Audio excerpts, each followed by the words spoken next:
welcome back guys to another episode of Duos Gaming in our World of Tanks series.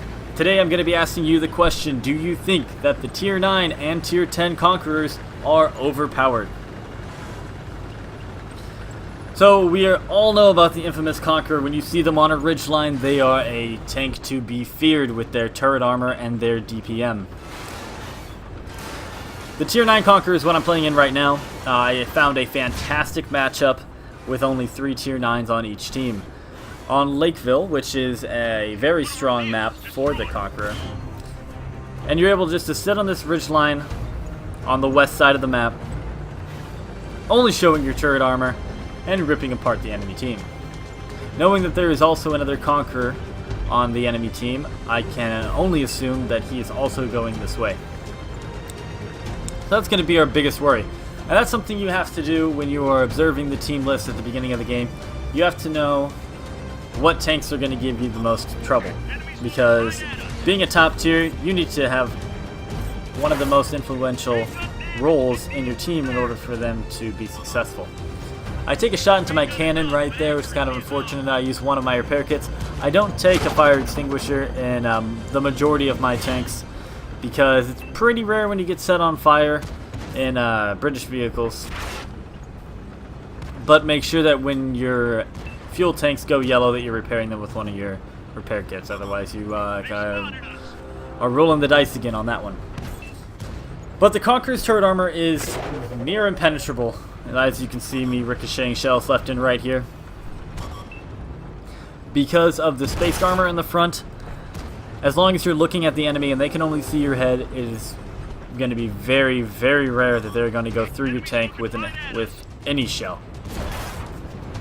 Which means the majority of enemies are going to try shooting HE at you when they start getting frustrated if their premium shells are bouncing. At this point, I know that I'm not going to be able to pen the Conqueror right there, so I try to take out his support tanks. The Tiger 1 in the back is not angling his armor at all. I know you can't see it right now. Unfortunately, World of Tanks does not have the sniper mode in the replay function. My commander gets knocked out, but that's not too important because all the tanks are right in front of me here. And I end up lighting the Tiger on fire to get a little bit of extra damage on him.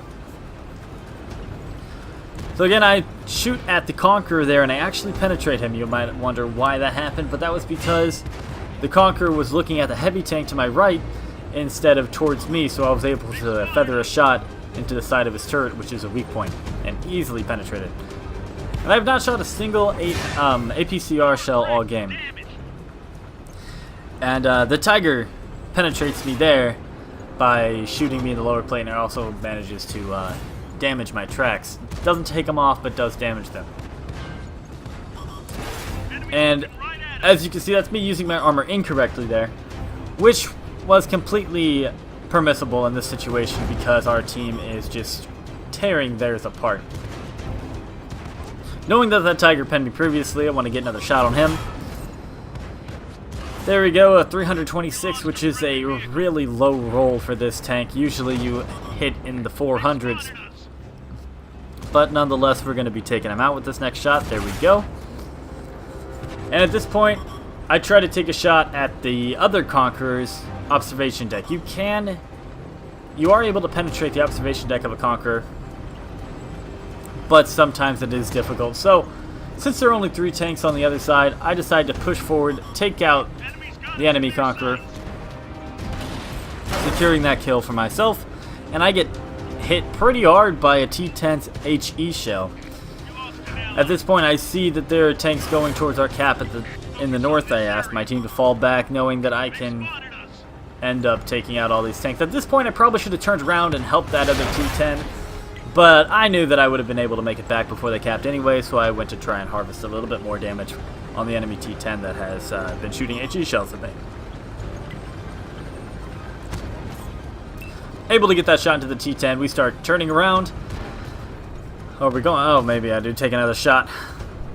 Yeah, we're going to take another shot, bringing our damage total pretty high up, and we start heading back towards the base. I'm not quite sure where all of my teammates are going right now. I guess they're going to try and take the cap.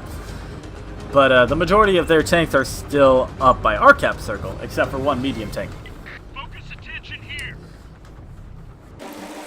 But we're going to skip up ahead to where we are seeing more action.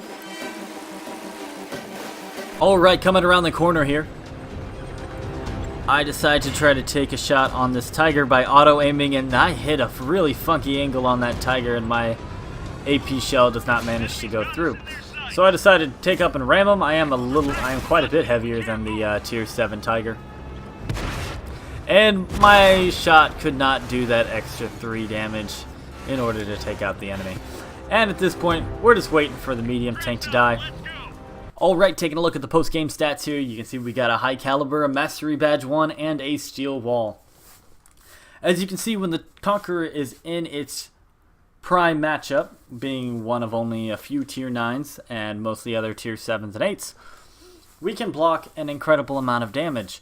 We blocked nearly 3,000 damage. We weren't even hit that many times, but we would have been able to block a lot more if tanks decided to shoot us anyways. With that, we earned a steel wall medal. The only tanks that were able to penetrate us was the Tiger P in our lower plate, which is incredibly weak and able to be penetrated by everything that the Conqueror will meet, and a T10 that was shooting HE at us. But despite any of that, we were able to do 5,300 damage, 5,381 damage, which is just what you are able to do so easily in the tier 9 Conqueror, because it's got a punchy cannon with about a 10-second reload, which means the DPM is really high up there for its tier. So is the Conqueror overpowered? Sometimes. And it's when it is in its prime matchup and its prime situations, yes, it is overpowered. But you have to remember, half of this game is not you being in the optimal situation. You play a Conqueror on Ensk, you're going to be having a lot more trouble than when you play it on Lakeville. So really, no tank in the game is overpowered or severely underpowered. Well, there are tanks in lower tier that are severely underpowered, but we'll get back to that in another video. But of tier 9s, 10s, up in the high tiers, if you play your tank correctly, you will be able to have an influential part in your team's success or failure.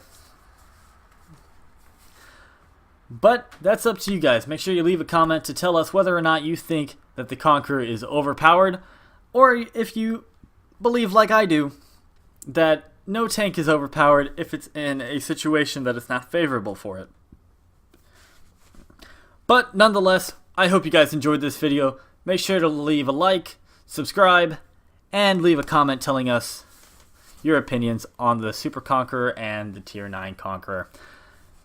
We'll see you in the next one.